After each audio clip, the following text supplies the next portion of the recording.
Assalamu alaikum. Good evening, everyone. Welcome to another webinar from the Office for Digital Learning and Online Education. I'll be your host today. My name is Nabil Al-Bashiri, Faculty Development Specialist here at Qatar University. Joining me are my colleagues, Dr. Haifa Belhaj, Head of the Instructional Design Section, and Ms. Adana Al-Musawi, our Instructional Technologist.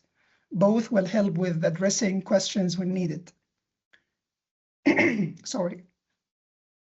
This virtual seminar series is all about giving faculty and invited speakers a space to share ideas, experiences, and practical lessons on digital learning and AI.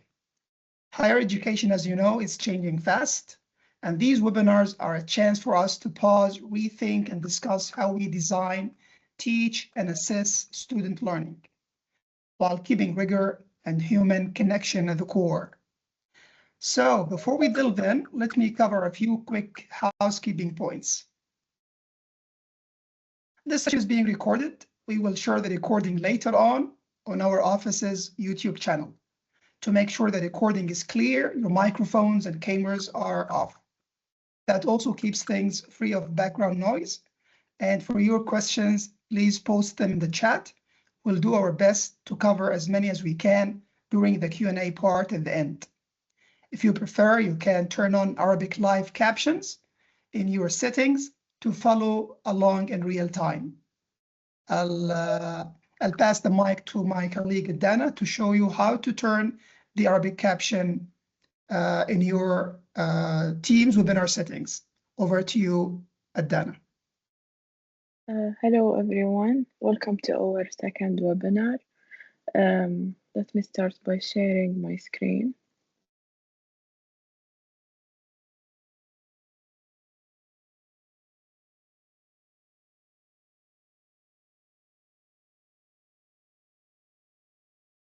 Okay. Can you see my Teams window now? Yes, we can, but if you can enlarge it, double click on the ribbon to enlarge it. Yes, wonderful. Okay. Okay, so first we want to start the live caption by going to More and then go to Language and Speech and click on Show Live Captions. So now you get the live captions, as you can see, and they are translated to Arabic for non-English speakers. But I think they need to click on that cog sign. Yes. If you can show them how to do that, if you click on that cog sign. Yeah, if the language is showing in English, you can go to the settings from here and choose language settings. And from here, choose Arabic. Wonderful. So now the translation will be shown in Arabic. You can go ahead, close this menu and enjoy the webinar. Welcome again, everyone.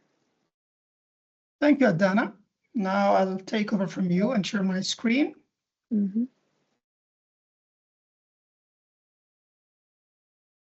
Okay.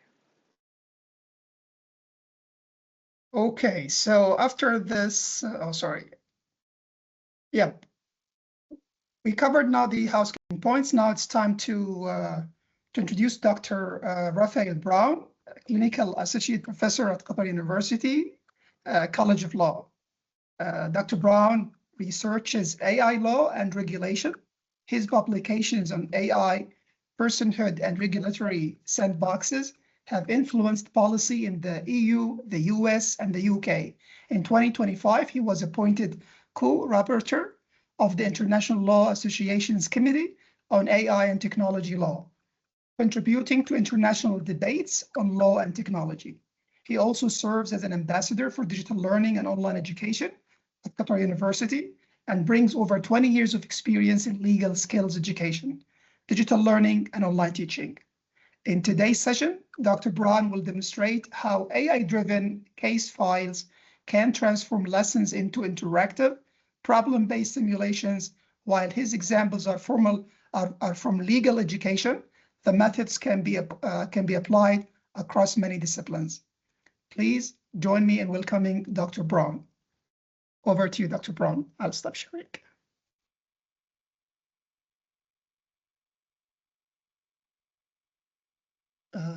Thank you very much.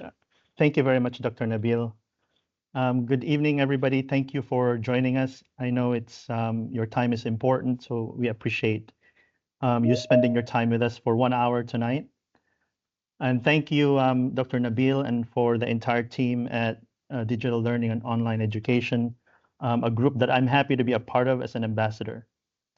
I'm here with you tonight to talk about practice-ready learning with generative AI.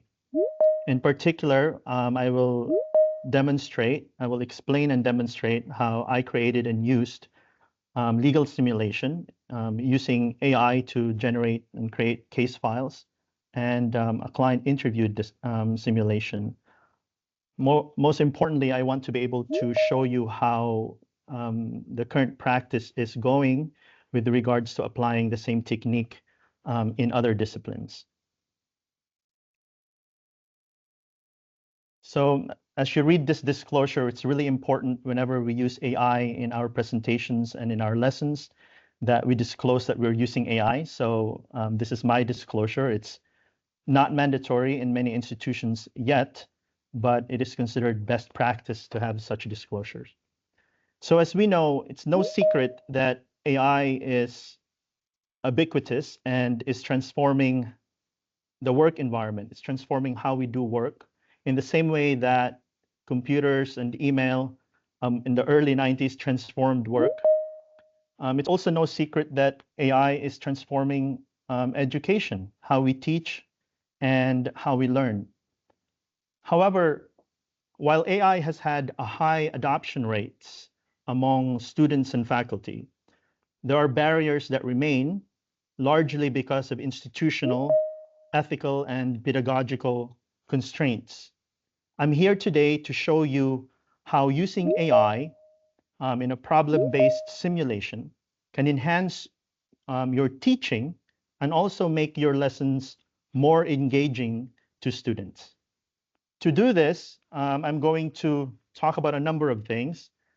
First, I will identify the problem that I'm trying to address and kind of give a general overview of the solution, including talking about the difference between a traditional type of case file versus an AI-enabled case file and a traditional type of simulation versus an AI-enabled simulation. The heart of the webinar tonight is to do a demonstration of an AI chatbot that I used in my class starting in 2023. This is now the 3rd semester I'm using this. I created an AI chatbot with ChatGPT for client interviewing. I will explain the specs that I set out to accomplish to create this chatbot. I will set out the learning outcomes for the class, and then I will explain how I actually created this chatbot, including the case file and the chatbot. And then I'll do a brief live demo. I can't demo the whole thing or it will take up the whole time, but I'll demo part of how my students would have done a client interview. And then after that, we will break down the benefits and, of course, the limitations of this technology. Perhaps important to many of you in other disciplines is my explanation on how you could apply this or how some of your perhaps colleagues in other universities or in Qatar University are already applying this type of technology, AI simulation, in your disciplines. I'll talk about 4 disciplines in particular to highlight how this could be applied across disciplines. And then, of course, last but not least, we will try to cover some ethical concerns, some of which are at the forefront of a lot of people thinking about adopting this technology. Hopefully, we'll have some time left for some question and answers as well. So there's a problem in education that's been persistent, and it is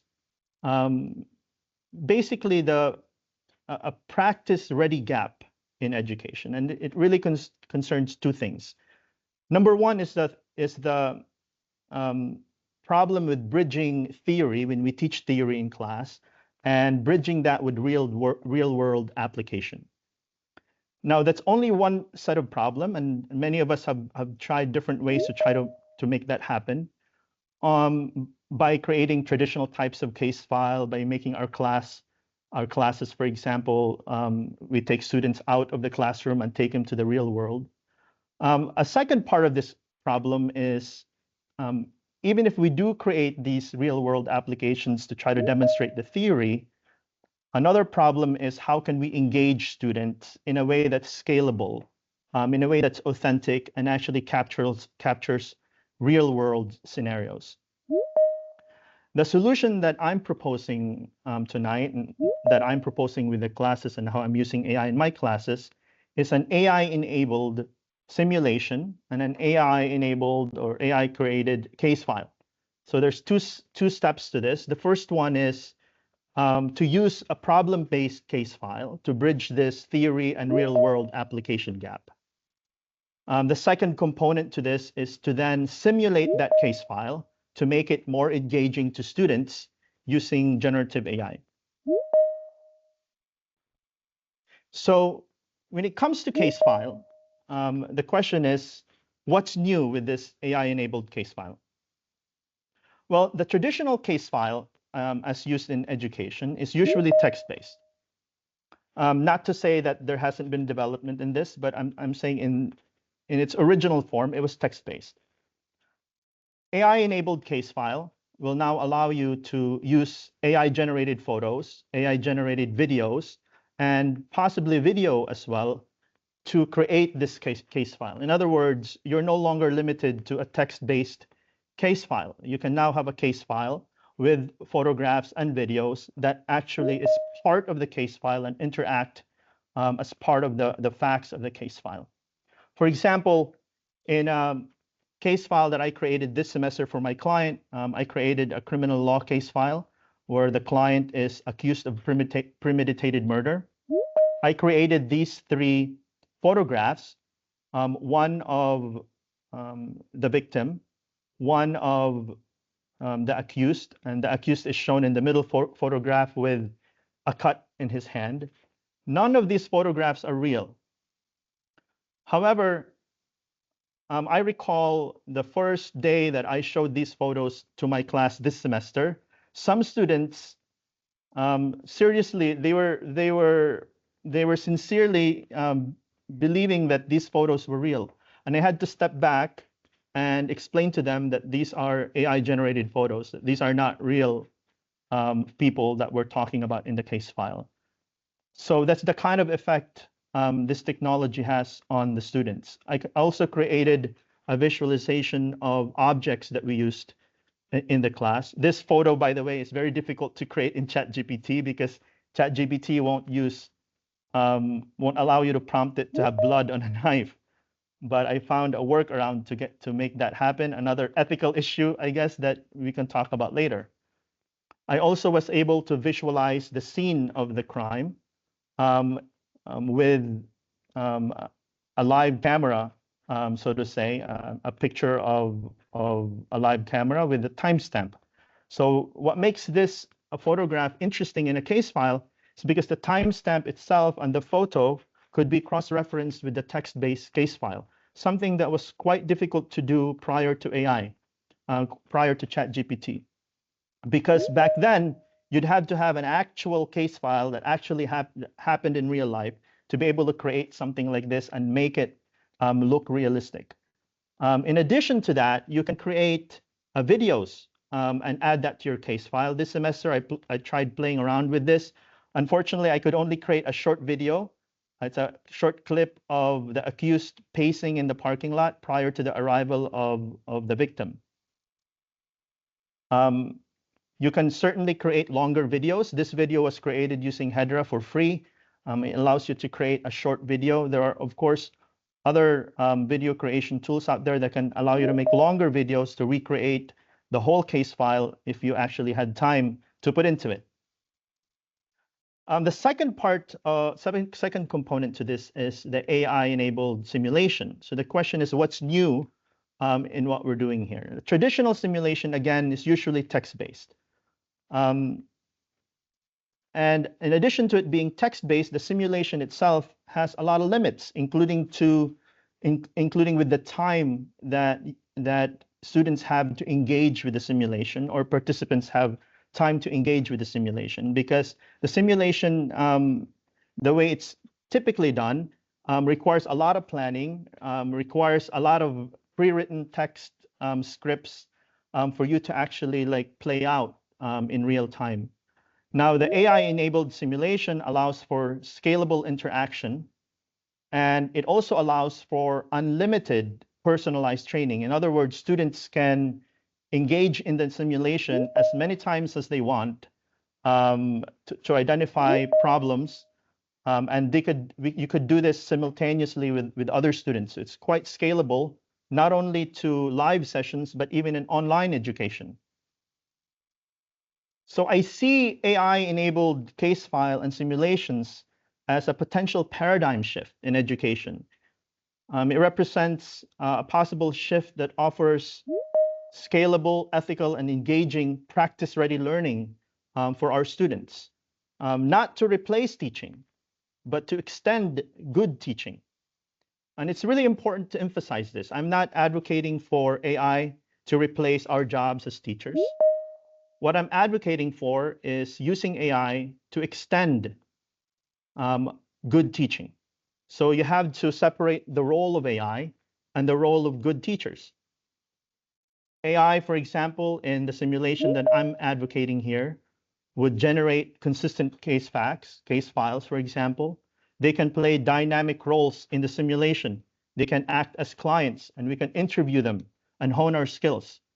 Teachers, on the other hand, can continue to do what they're good at.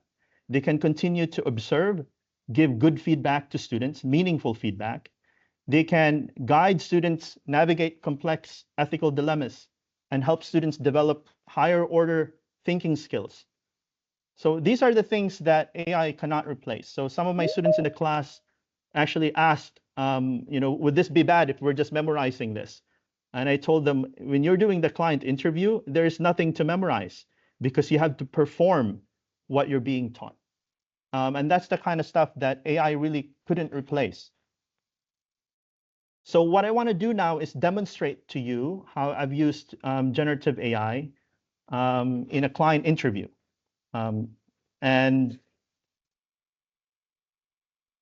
to do that, first, I want to set out some learning objectives that I set out in the class. Client interviewing is a complex skill that we teach students in the law school. The learning objectives include a number of what I call mini skills that together culminate to effective client interviewing. Some of these skills include being able to gather facts, being able to demonstrate proper greetings, building rapport and trust, being able to explain attorney-client confidentiality, establish the attorney-client relationship, and then, of course, demonstrate active listening skills. So there's a myriad of learning objectives that we're trying to accomplish in this lesson.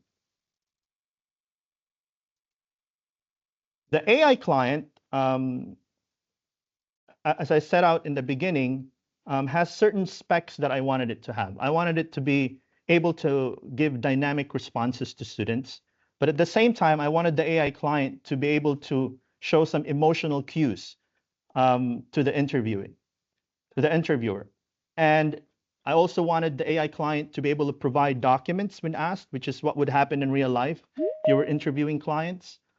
And then I wanted the facts to be consistent throughout. I didn't want one student to have a different set of facts than another student. I want the facts to be consistent throughout so that we can use the same facts for everybody in the class for the rest of the semester. At the same time, I wanted this AI client to be able to pose some real-life client concerns. Like, for example, the client we were interviewing for the criminal law case had concerns about whether they will get the death penalty. And this really like pulled at some of the emotions of the students interviewing the client.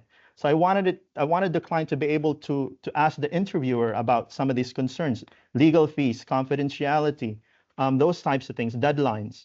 And at the same time, since I'm teaching at Qatar University, I wanted the client to be able to translate.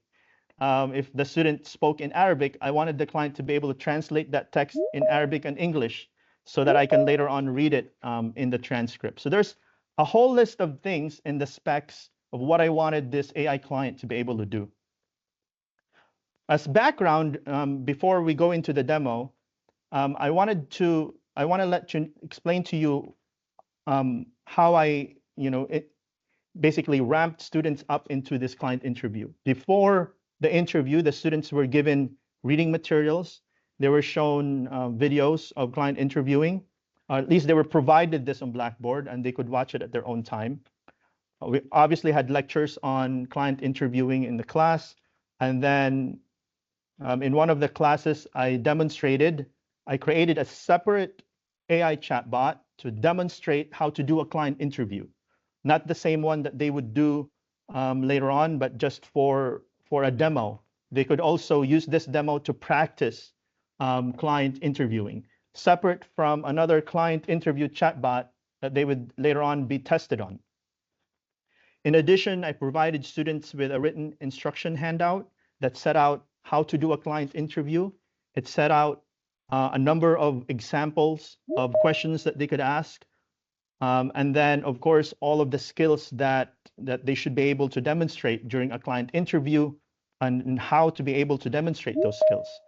Of course, students were provided with a rubric, all of the skills that I was grading on and the points that they were worth. So all of this is characteristic of good teaching methods. And it's something that AI should not replace. Educators should still be able to do all of these things prior to adopting AI. So I'm not advocating for AI to replace teaching. The teaching still happens. The AI simulation just adds on top of that and extends good teaching. Before I explain, before I do the demo of this AI, I also need to be able to explain to you how I created it. So there's two steps to creating this thing. The first one is to create a case file. Creating a case file includes creating a backstory, a factual story, detailed factual story. And then you want to create some documents with that as well. So for example, some case files, you might want to create sample contracts that students can read in addition to the facts of the story. Now this semester, I wanted to take it a step further, and I used AI to enhance the client file. So I created the client file myself first, and then I fed it into ChatGPT, asked ChatGPT to assess this story for consistency, especially consistency with existing laws and existing cases. I asked ChatGPT to help me create some exhibits, for example, prosecutorial investigation or police reports or analysis of CCTV cameras. And it created it, and I was able to review that, edit it, and add it as part of the case file. I also used ChatGPT to create some photographs and videos, as you saw earlier, that I added to the case file as well. All of this made the case file a lot richer. Now, the first part of this, creating a case file, with or without the use of an AI, is really important because you cannot really create a simulation without that case file, at least not a good one. So the second part is to create this chatbot using ChatGPT. And this is the simulation that I wanted to demonstrate to you tonight. Now, of course, you can use different types of LLMs to do this. You can use Claude or Bard. There are even dedicated chatbot platforms like IBM Watson's Assistant or Dialogflow. After looking at all of these options, it became readily apparent that ChatGPT was the most user-friendly, the cheapest one, and the one that's it makes the most sense for somebody with not a lot of programming experience. And for a lot of you, it's very likely that you will also come to the same conclusion that ChatGPT is really the easiest one to use for creating this for now. It's possible that the others will create other systems that will allow us to do more things. But for now, ChatGPT seems to be the best one to use. A second thing that I should point out is with regards to prompting. I'm going to show you exactly where that goes when you create this chatbot. But in the past, there was this obsession on prompt engineering, and you have to learn how to prompt to be able to create good chatbots in ChatGPT. Well, the new trend has changed. So the first time I was doing this a couple of semesters ago, I had to really create my own prompt. It took a while. Now the new fad is for what they call meta prompting. In meta prompting, you actually just tell ChatGPT what you want to make, and you ask ChatGPT to create the prompt for you. The prompts are usually much better than your own self-made prompts. They're more organized. And then once you meta prompt and you have a prompt template from ChatGPT, you can then tweak that prompt for the way you want it, and it makes for better results. So this is what it looks like when you're first creating this chatbot. So let me just take you to ChatGPT and show you exactly how this works. So this is what you see the first time you actually press the button that says Create GPT. By the way, you'd have to have a subscription to ChatGPT to do this. The free subscriptions won't allow you to create your own chatbots. So this is the screen you get. Here you can choose to upload a photo or create a photo using DALL-E for whatever photo you want to put in there. The name is what the name of the client will be as it shows on the chatbot. Of course, the description. You can take this description, prompt it into ChatGPT, and ask ChatGPT to create the prompt for you. The prompt goes in this box called instructions. Okay, I'll show you later on exactly what my prompt looks like. I'll take you behind the scenes, under the hood of my chatbots. And then you can add conversation starters here. For example, if you typed in hello, that would show up here. You can press that, and that starts out the chat. You can upload files, and this is where I would upload the case files. Any exhibits that I've pre-created, I would upload it here to create consistency with the content of the chatbot. You can also choose if you want your chatbot to have the ability to search the web or to create images. I don't do that because for my purposes, it's not necessary for the students. And I also wouldn't like the chatbot to do something that I'm not able to control as well.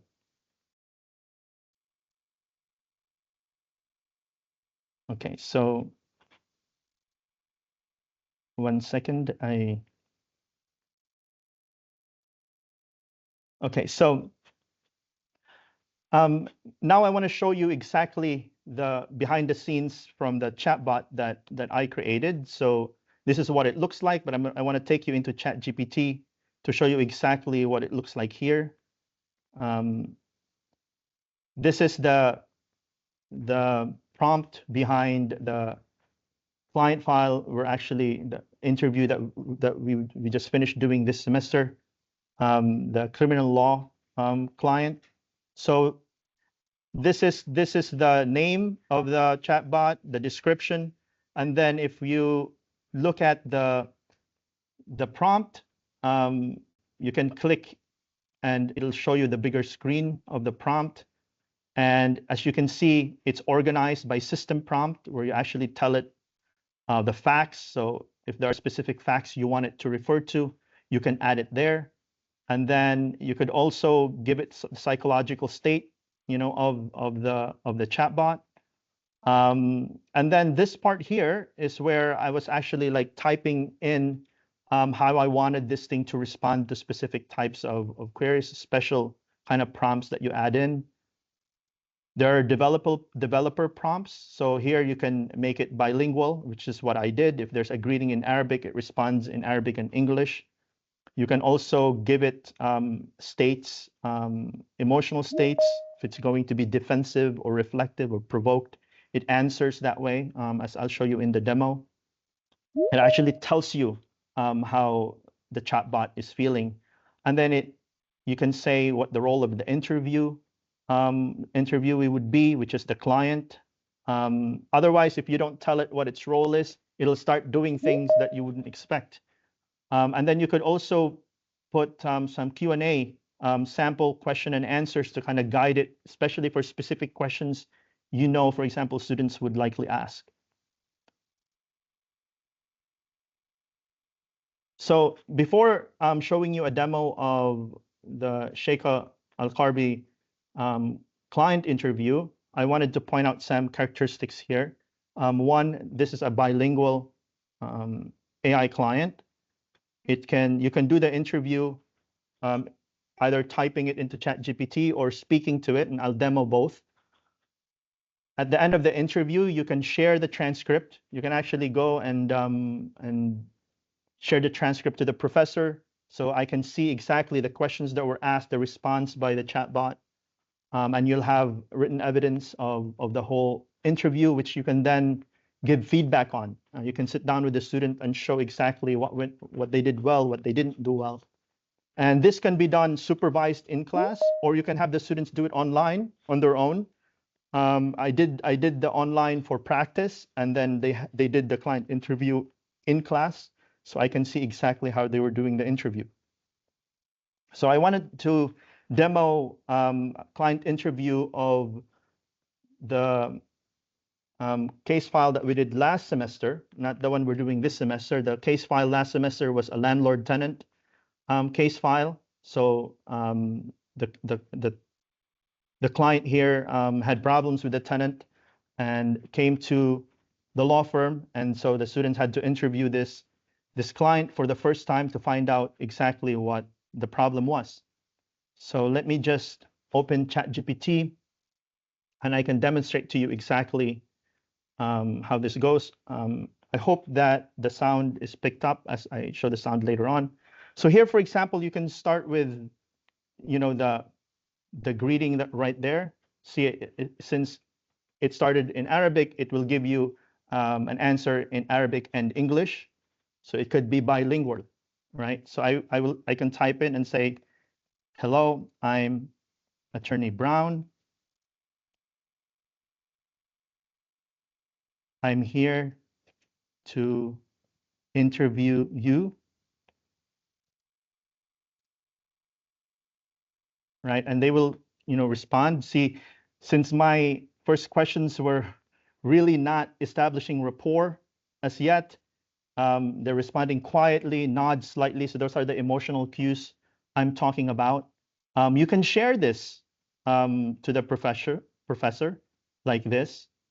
Let me do that again. So you could basically create the link, and then you could take this link, copy it, and email it to the professor. The student would email that link to me, and he would email me the whole transcript.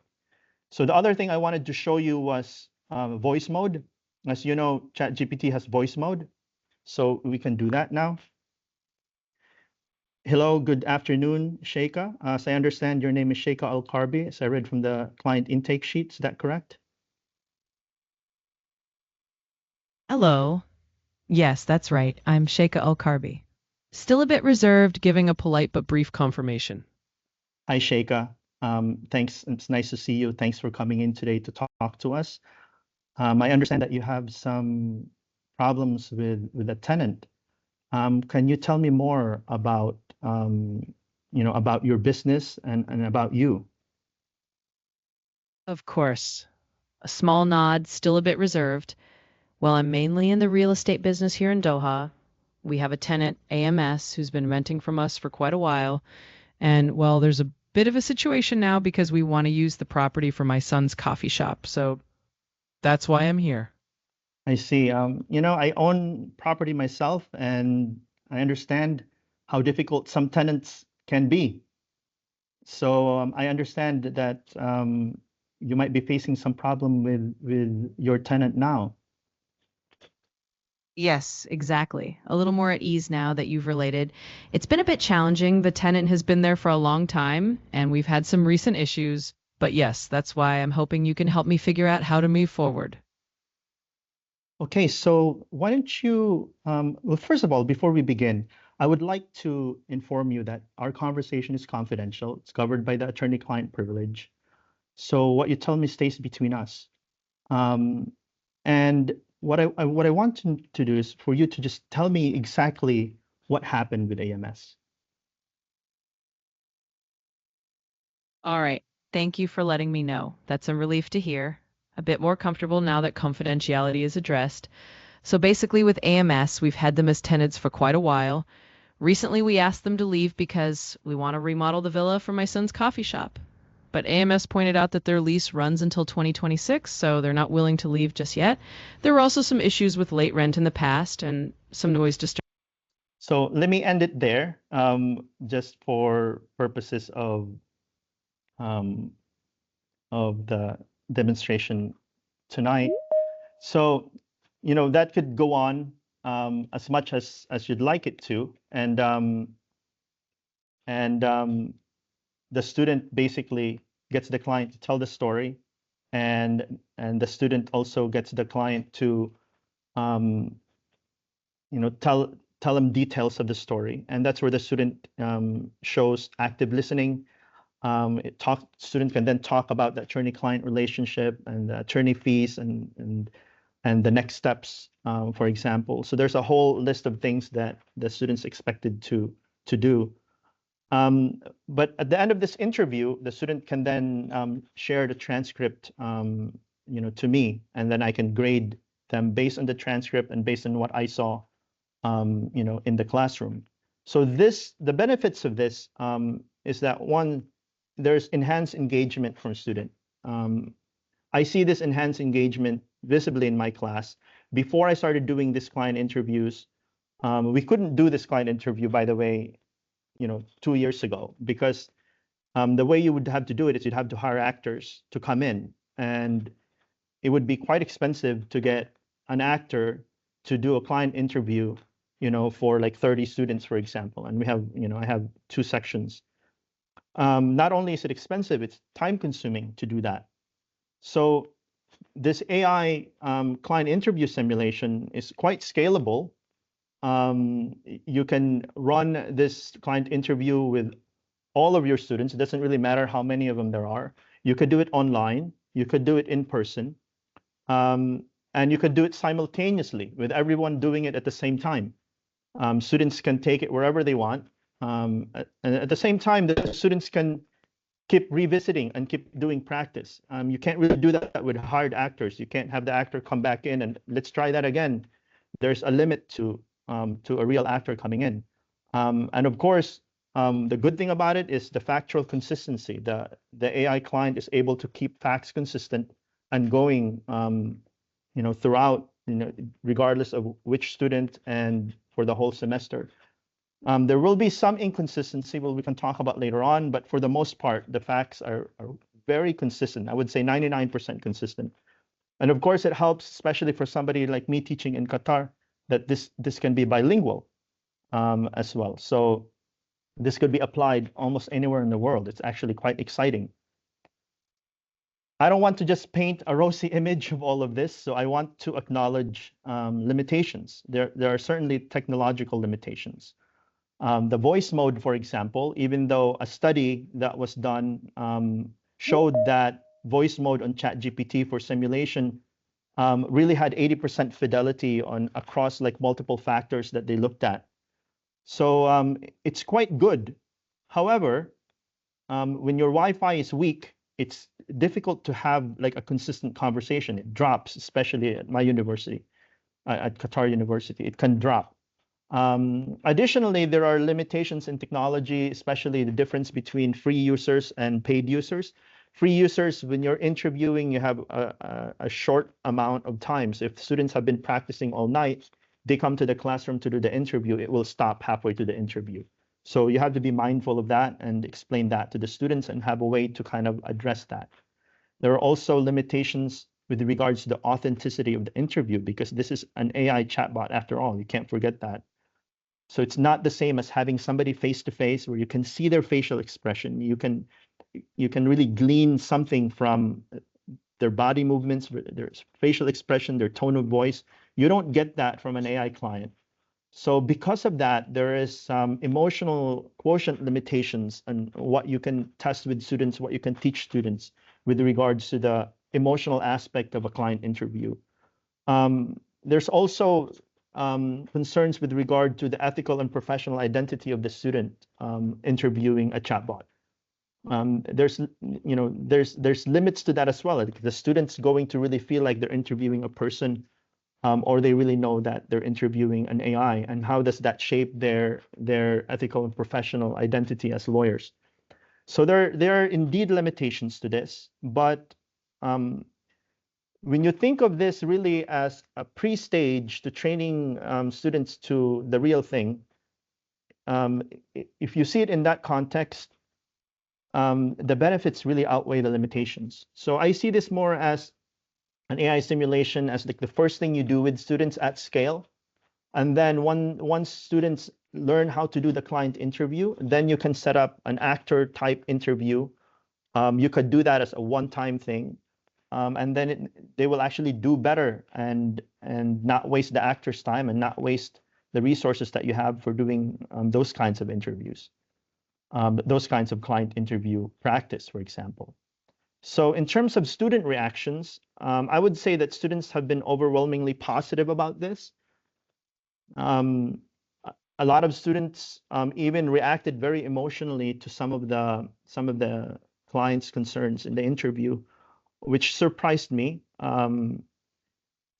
This semester, since they're interviewing somebody accused of premeditated murder, some students were somehow, it affected them that the AI chatbot kept asking, am I going to get the death sentence? So some students really were affected by this, and I had to remind them this is an AI. You don't have to really take it that seriously. But it goes to show you that even though it's AI, the students can really get engaged with it. Certainly, there's higher comprehension among my students with regard to the client file. Prior to doing this, I would be lucky if more than half of my students really understood the client file. Now I would say that it's impossible for a student to say they don't know the client file and they don't know who the client is and they don't know what happened because of this engaging client interview.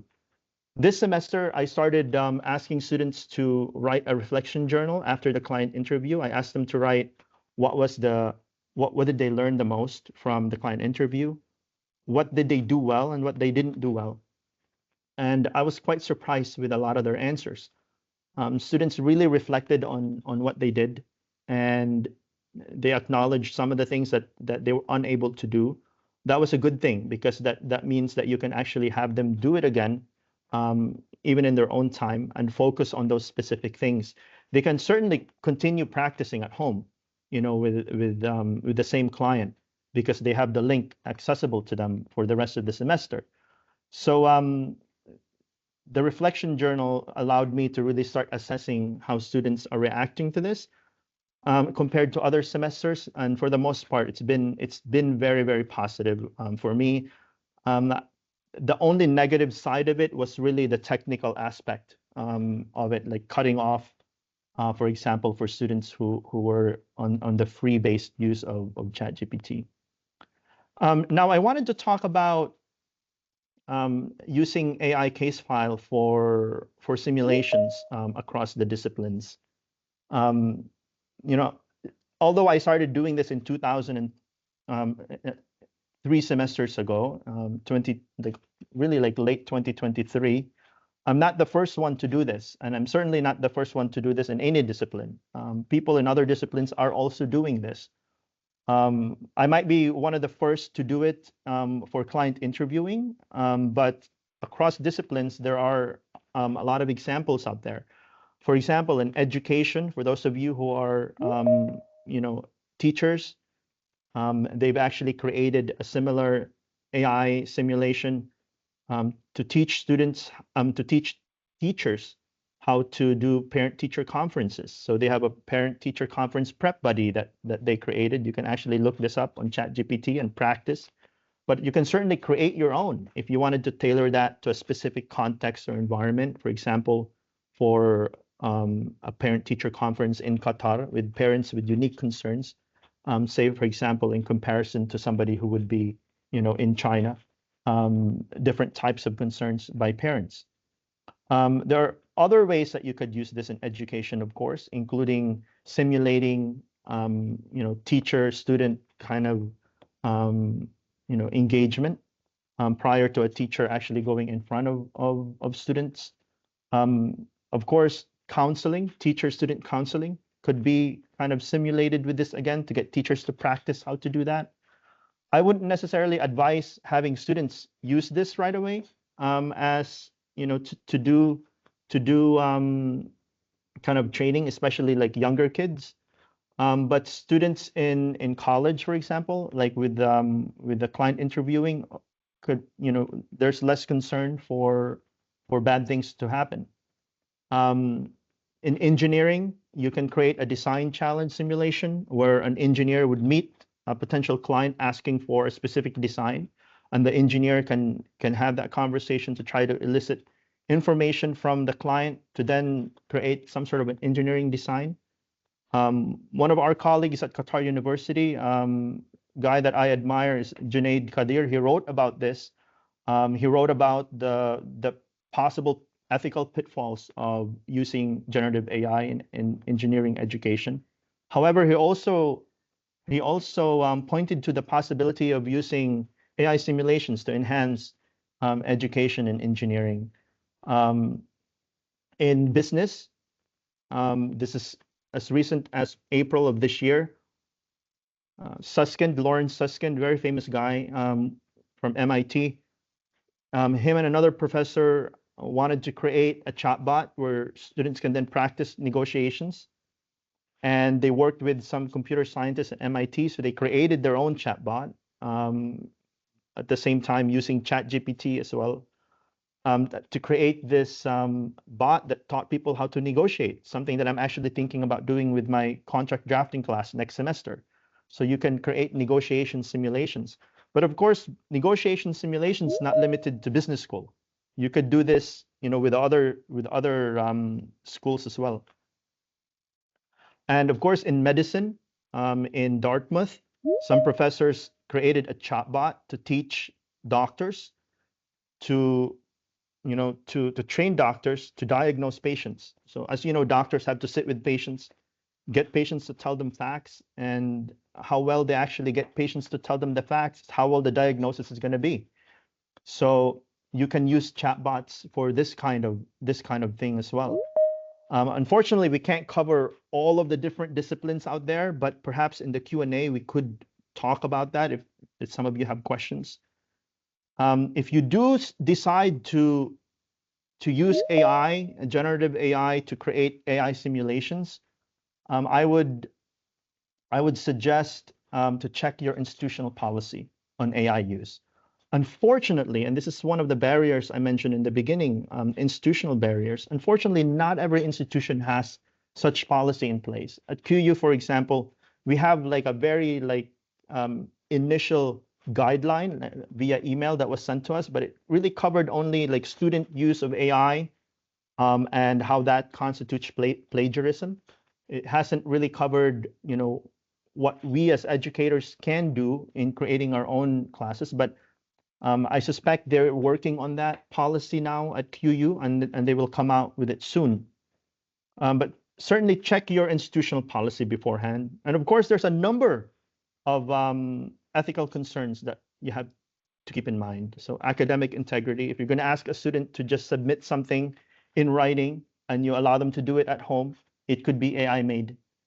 But a simulation type of thing, it's possible that someone is helping them to do the client interview, but if they're doing it in class, it's less likely that's happening. There's concerns with bias and fairness. If the AI itself will give you biased answers, that could be an issue if you're asking the AI to actually help you with research, for example. Bias and fairness, on the other hand, the risk lowers when you're talking about simulations where you're actually control the type of document that you upload to the bot when you're prompting it, and the kind of information that the bot is able to use. It lowers the type of bias, and the bias becomes really like how you write the client file yourself. If your client file is biased, then the client interview will have biased answers as well. And then, of course, accuracy and reliability. From my experience, the simulation, client interviewing, the responses have been accurate. The AI hasn't really made up stuff that was not in the realm of the facts that was given to the AI.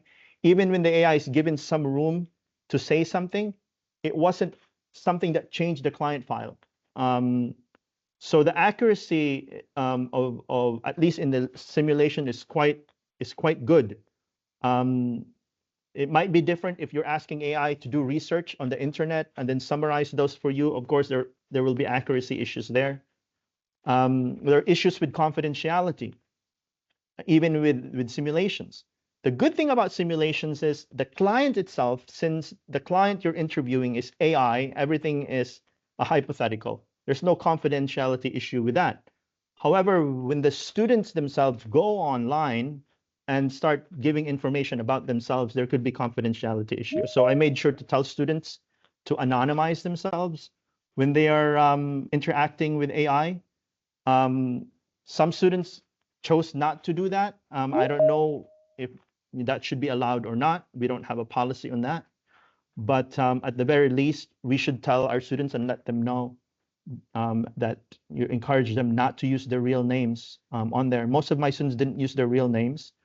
I knew it was them who submitted because they emailed me the link from their email.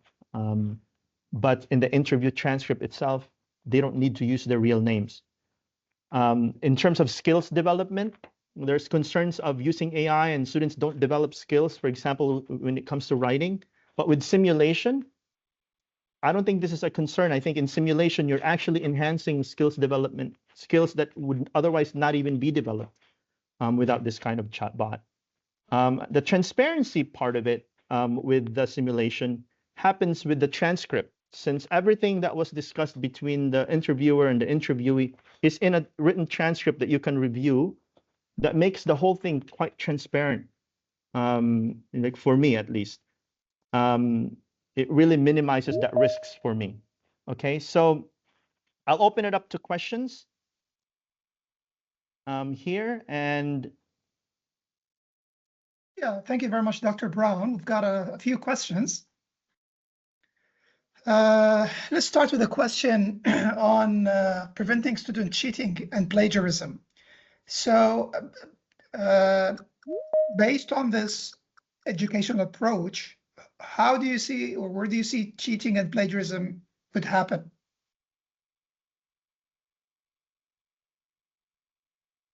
We cannot hear you, Dr. Brown. Can you unmute yourself? Okay, yeah. Whenever you're asking students to do work outside of the class and they have access to electronics, it doesn't really matter if it's AI or not. There is an opportunity for plagiarism.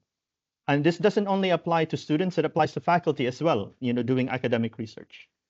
So the only way to really limit plagiarism issues when it comes to, and it's not only a concern with AI, by the way, it's a concern with any technology, because they could use, non-AI technology and be able to cheat. Even with just access to a phone, somebody could be telling them the answer and they could be writing it.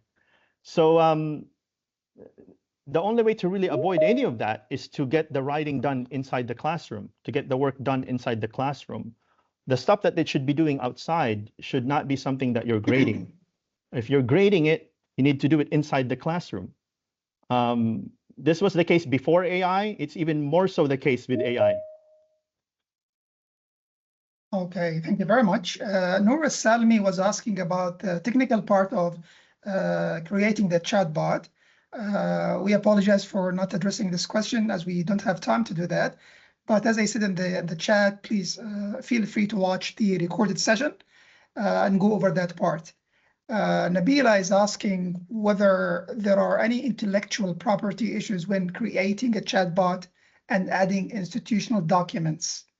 And I think you emphasized that we need to check the policy of the institution before feeding the chatbot with any sensitive documents. But do you want to elaborate on that a little bit? Yes, good question. Now, let's not confuse intellectual property copyright issues with with ownership rights of data. You know, it's easy to confuse the two. They're two different things. So when it comes to copyright, first let's talk about that. So any type of text or video or audio created by ChatGPT, created by an AI, is not copyright protected. Because the thing created it is not a person. Copyright law does not protect it. Dr. Haifa actually did a presentation on this last year, a very, very good presentation. But the second thing is, who owns, you know, any type of data that you create using AI? So technically, ChatGPT still owns that stuff, even though they don't have copyright to it. They own the data, meaning they can, you know, they have the same right as you to actually use the data that you created. Now, with regards to taking material and then uploading it to AI, I would think that the policy of confidentiality for like work, you know, products that you have at work would apply. Even more so if you're putting it on an AI where then, you know, ChatGPT, OpenAI, for example, now owns that data because you uploaded it onto ChatGPT. So there's rules in institutions about who owns work that you create. And Qatar University is no different. Anything that we create while working for Qatar University is owned by Qatar University. And in order for us to actually share that with somebody else, we need to seek permission from Qatar University, you know, to do that. So these things are unclear because institutions haven't made clear policies and guidelines about it. Those are the things that I've been kind of telling my colleagues, like, be careful what you put on these ChatGPT things. Don't just take policy papers and start uploading it, because you could be violating Qatar University policy without even knowing it. Okay, thank you very much, Dr. Brown. We've got a couple of minutes before we end this interesting webinar. So if you could address these three questions quickly, please. Turim is asking about the hallucination of AI, as we know. So how reliable and how much trust should we put in such tools when we train the students on legal issues? If I summarize that question correctly. Yeah, well, the mantra right now in the AI field is never trust, always verify. So whenever you're looking at information that you're asking AI to provide you, never assume it's correct. And the onus of verifying whether it's accurate or not always remains on you. And that's why there's that disclosure that I put up in the beginning, that I used AI on this, but I'm responsible for the content.